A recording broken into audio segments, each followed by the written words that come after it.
A man walked into Hollywood. They looked at his face and said, "You're too Chinese for American audiences.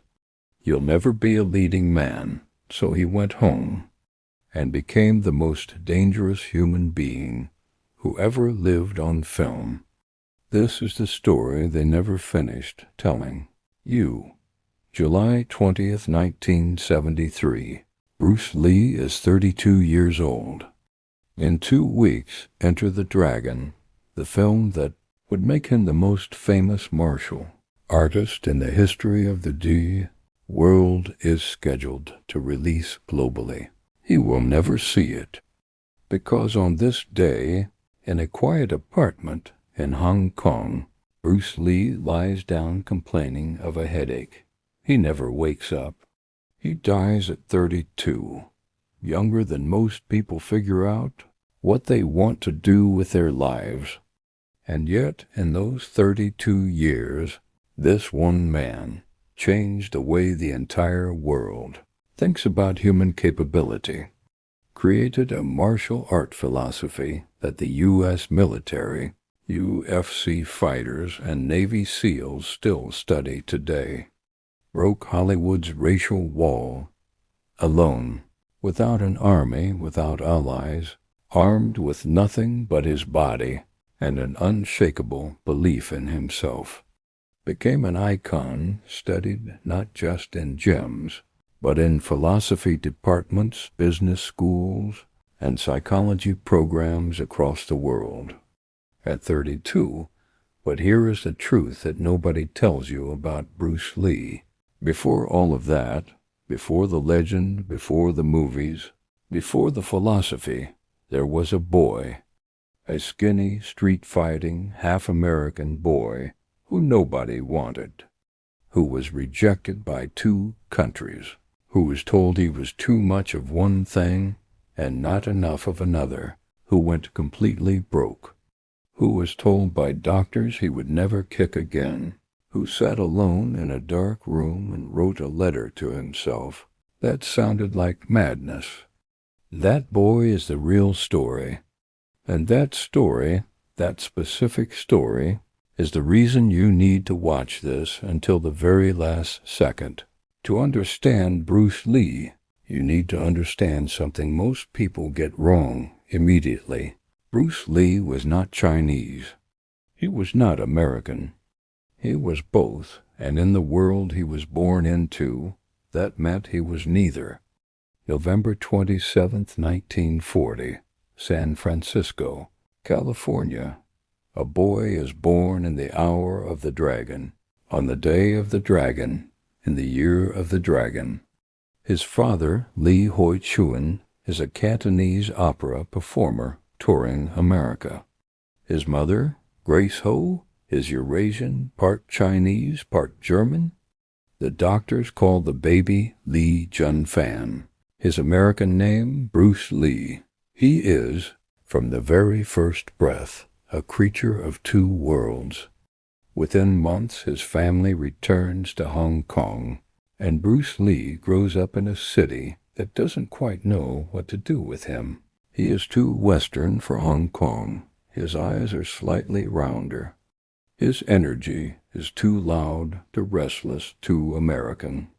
Kids on the street see a mixed-blood boy, and they do what kids do. They test him. They fight him.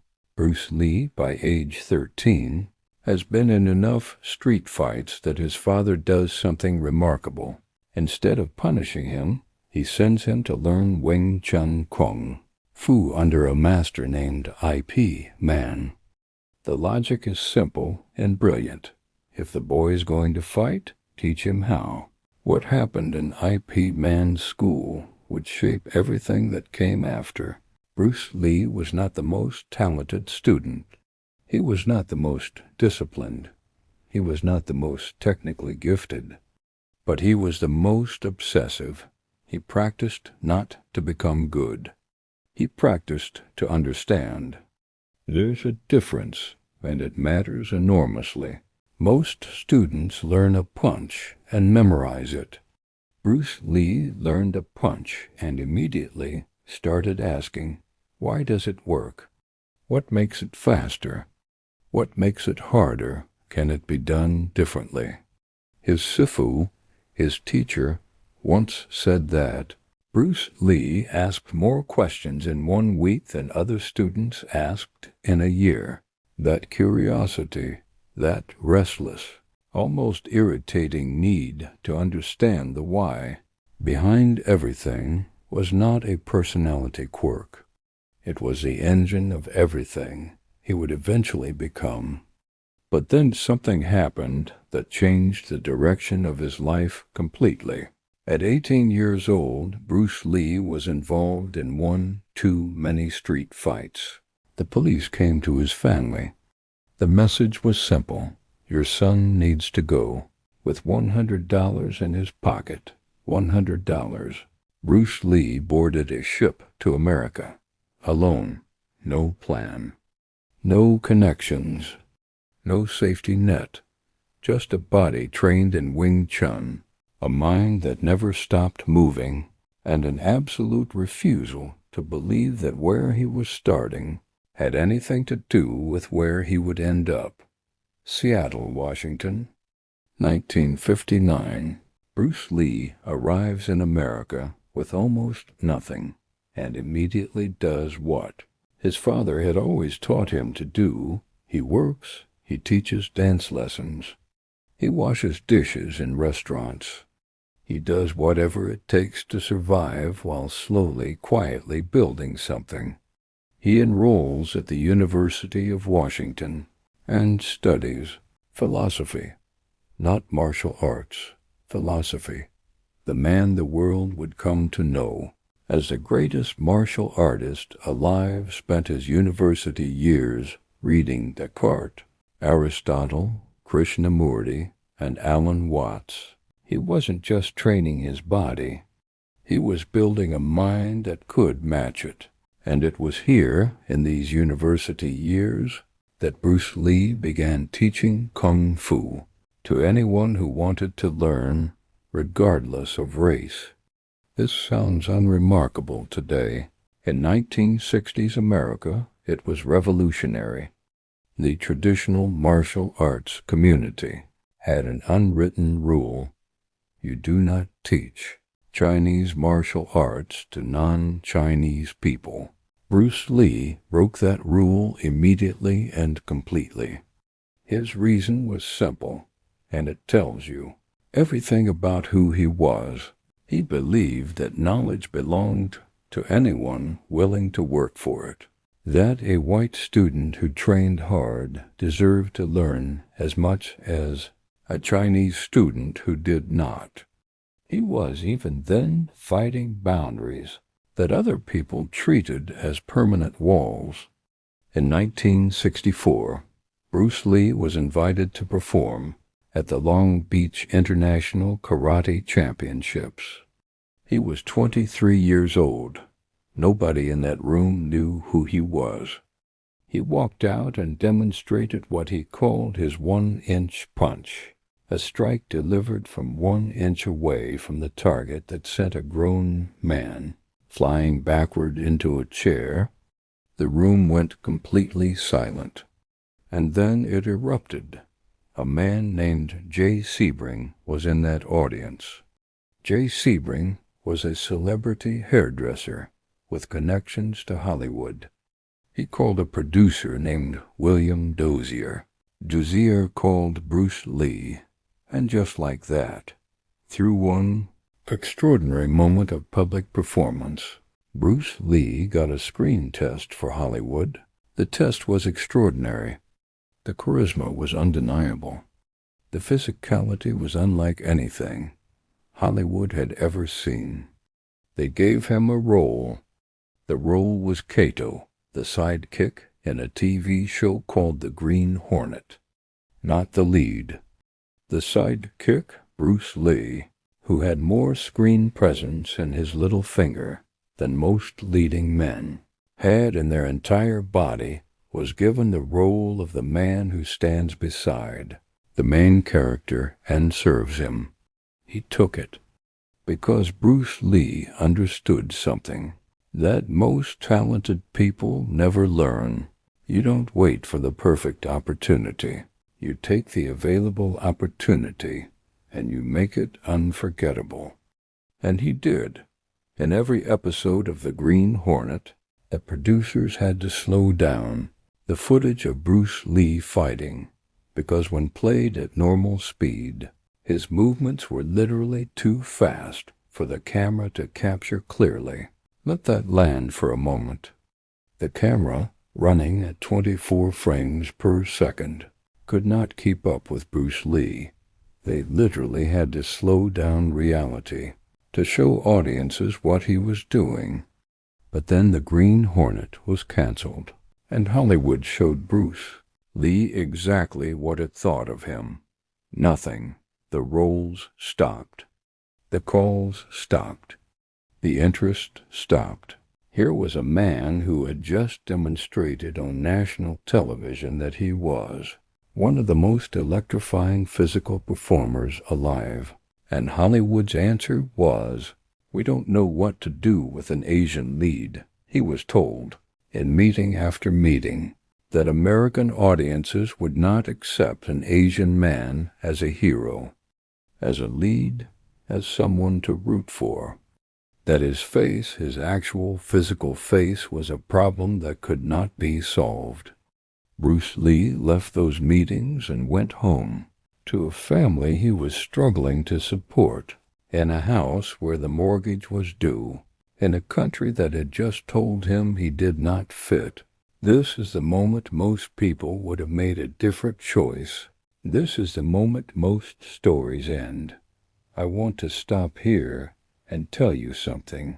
That is one of the most powerful things I have ever heard about any human being.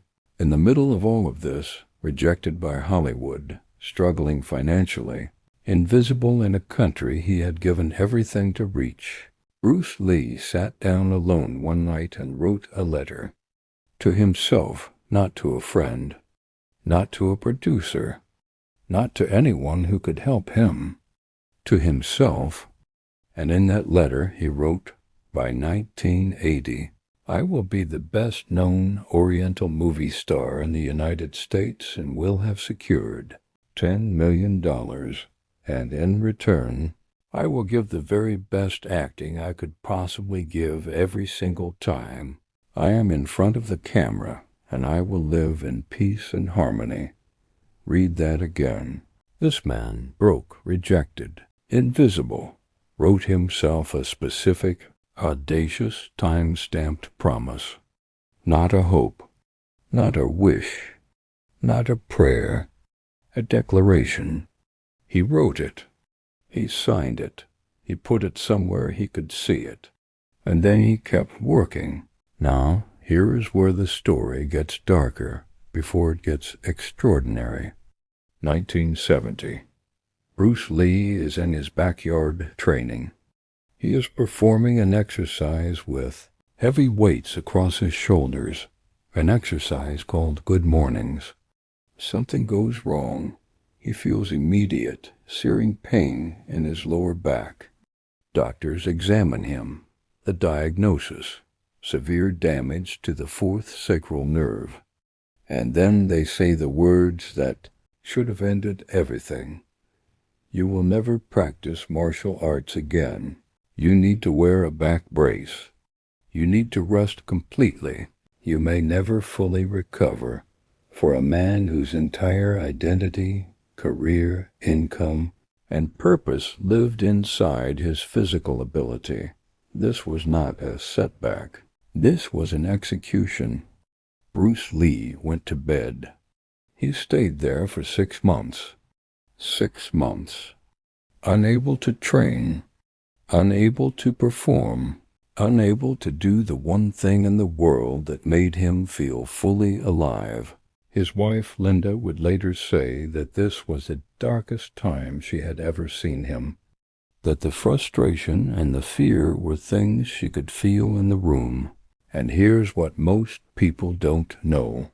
During those 6 months, lying flat on his back, unable to move, doctors telling him his career was over, Bruce Lee wrote.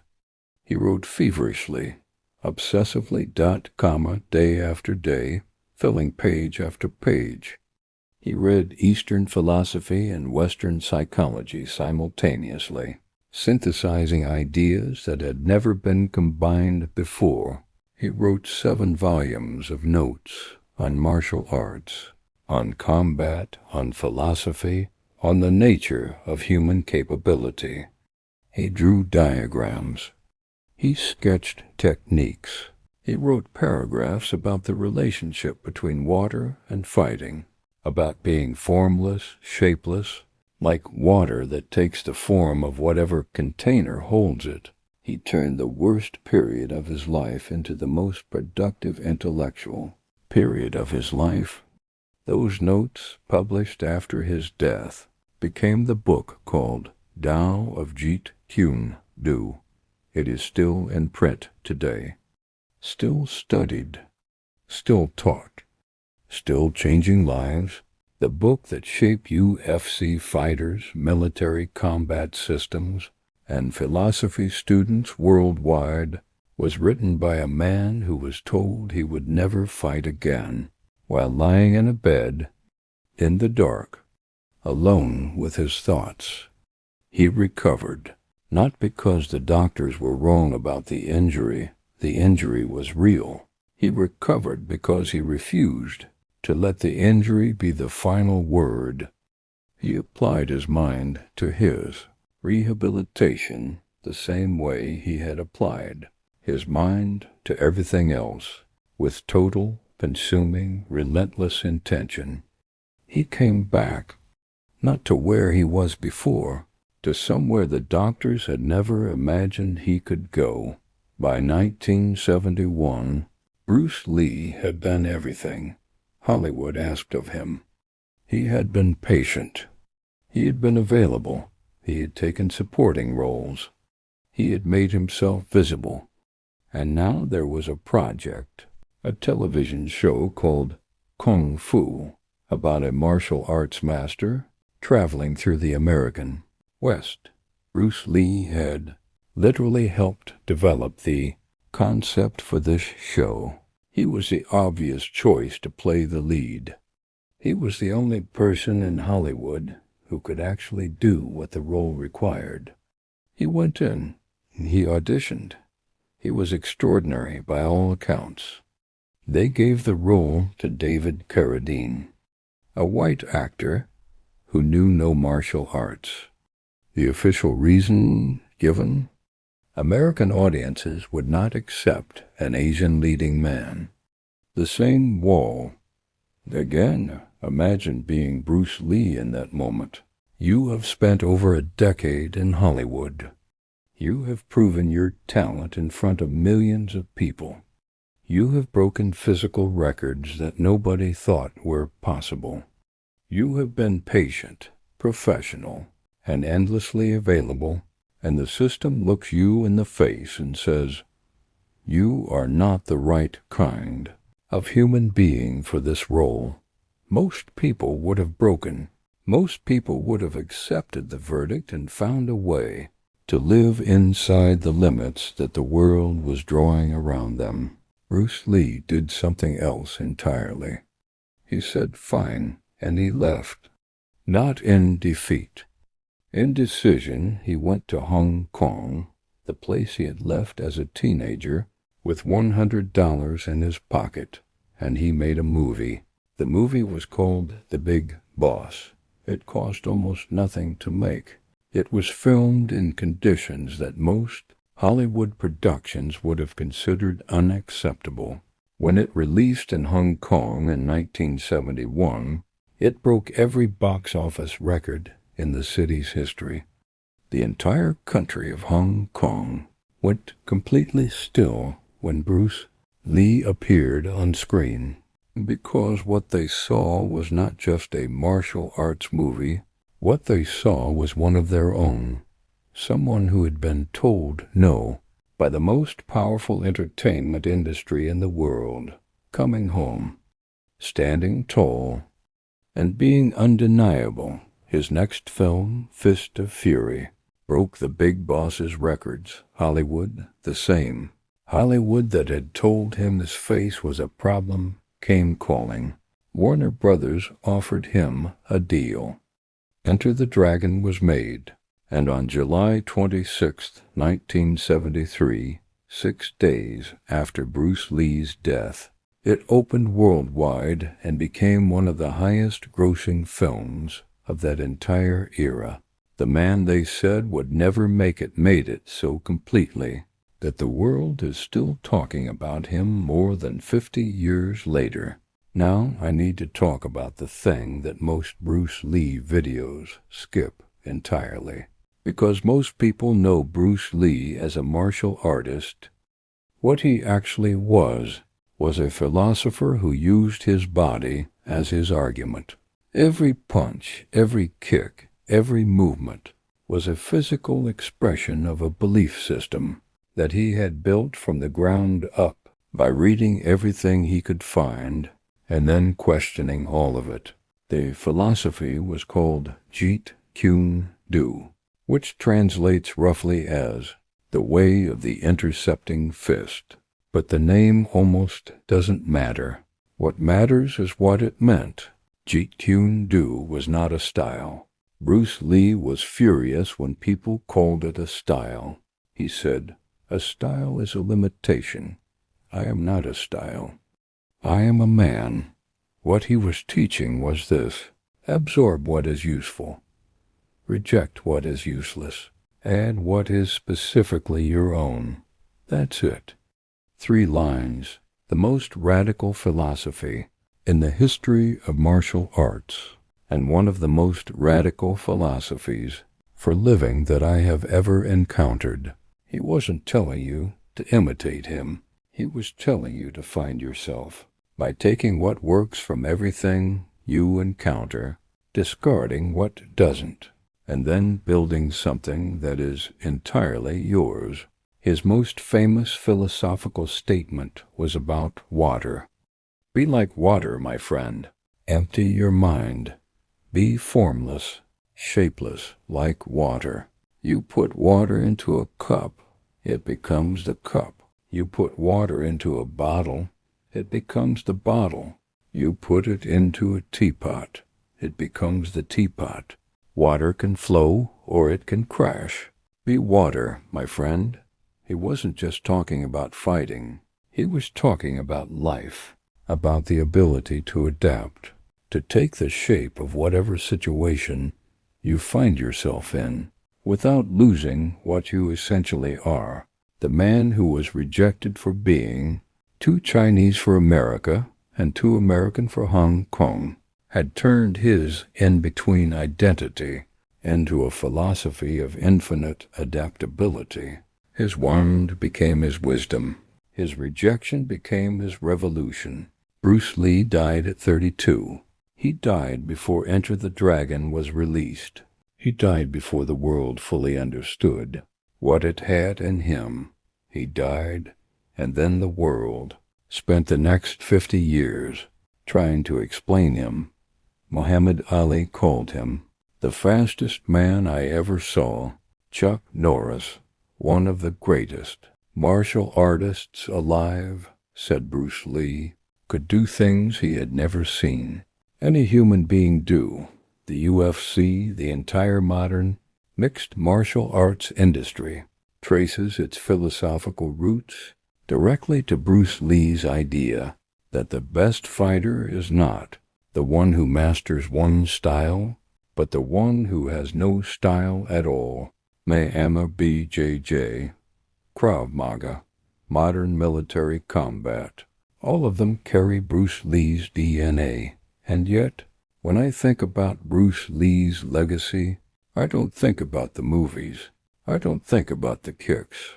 I think about that letter, the one he wrote to himself when he was broke and rejected and invisible, the one where he made a promise to a future version of himself. That must have seemed, in that moment, like the most impossible thing in the world.